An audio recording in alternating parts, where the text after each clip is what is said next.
अगर अभी भी नहीं सुधरे भारत के युवा तो 2030 तक बीमारियों का देश बन जाएगा भारत। अभी हाल ही में हुई रिसर्च में किया गया है चौंकाने वाला खुलासा। आपके लिए ये खबर हो सकती है बेहद जरूरी, नहीं तो चंद समय बाद आपको दवाई लेना हो जाएगा मजबूरी। भारत में इस समय लगभग अधिकतर लोग किसी न किसी बीमारी का शिकार है। कई लोगों की ये बीमारी यूं ही नहीं बल्कि उनके आलस्य का परिणाम है। ऐसा हम नहीं बल्कि अभी हाल ही में हुई एक रिसर्च कहती है। आज हम आपको यही पूरी खबर क्रमवार बताने जा रहे हैं, जिसे सुनकर आप हैरान हो जाएंगे।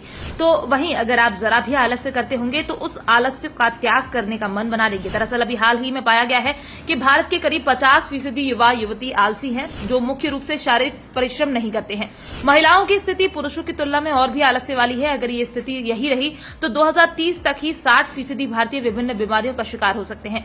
यहाँ शारीरिक श्रम का मतलब ये है कि लोग व्यायाम नहीं करते, पैदल नहीं चलते या दौड़ते नहीं है, जिससे सेहत पर बुरा असर पड़ता है। तो वहीं इसको लेकर अभी हाल ही में the Lancet global health journal में प्रकाशित एक रिपोर्ट की माने तो दक्षिण एशिया में अधिकतर वयस्क व्यायाम व अन्य शारीरिक गतिविधियों के मामले में बेहद सुस्त है। भारत में 57% महिलाएं शारीरिक रूप से सक्रिय नहीं पाई गई हैं, तो वहीं ऐसे पुरुष वयस्कों की संख्या 42% है। इसको लेकर विश्व स्वास्थ्य संगठन सहित शोधकर्ताओं की टीम ने बताया कि बालिगों के शारीरिक रूप से सक्रिय होने के मामले में भारत उच्च आय वाले एशिया प्रशांत क्षेत्र में दूसरे स्थान पर है।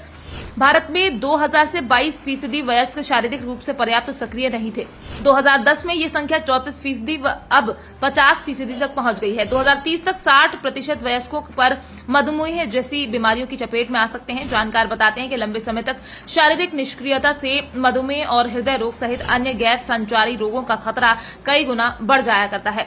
सुस्त जीवन शैली के कारण होने वाली ये बीमारियां दुनिया भर में स्वास्थ्य सेवा प्रणालियों पर लगातार बोझ बढ़ा रही हैं, और अगर ऐसा ही चलता रहा तो आने वाले समय में ये बोझ और भी ज्यादा हो जाएगा। इसको लेकर the Lancet diabetes and endocrinology journal में प्रकाशित Indian Council of Medical Research India diabetes का अध्ययन कहता है कि भारत में 2021 में 10.1 करोड़ लोग मधुमेह से पीड़ित थे। उसी साल करीब 31.5 करोड़ लोग उच्च रक्तचाप से ग्रस्त रहे, और ये आंकड़ा दिन प्रतिदिन बढ़ता जा रहा है। इसको लेकर अध्ययन में दावा है कि दुनिया भर में शारीरिक गतिविधियों में पीछे रहने वाले वयस्कों की संख्या 5% बढ़कर 31.3% हो गई है। 2010 में 26.4% वयस्क शारीरिक रूप से सक्रिय नहीं थे। अगर ये ट्रेंड आगे भी जारी रहा तो शारीरिक गतिविधियों में 15% सुधार करने का वैश्विक लक्ष्य पूरा नहीं हो पाएगा।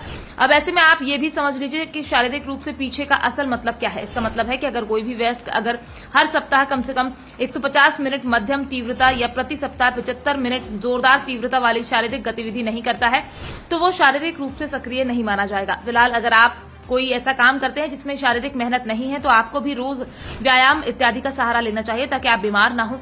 साथ ही अगर आपका कोई अपना ऐसा काम करता है जिसमें शारीरिक मेहनत कम है तो उस तक ये खबर पहुंचाइए ताकि वो भी शारीरिक मेहनत करना शुरू करे और तमाम रोगों से दूर रहे। फिलहाल आपको ये हमारी खबर कैसी लगी, इसको लेकर आप क्या कहना चाहते हैं, आप अपनी राय हमारे साथ कमेंट बॉक्स में लिखकर साझा कर सकते हैं। Bureau report, BDN news.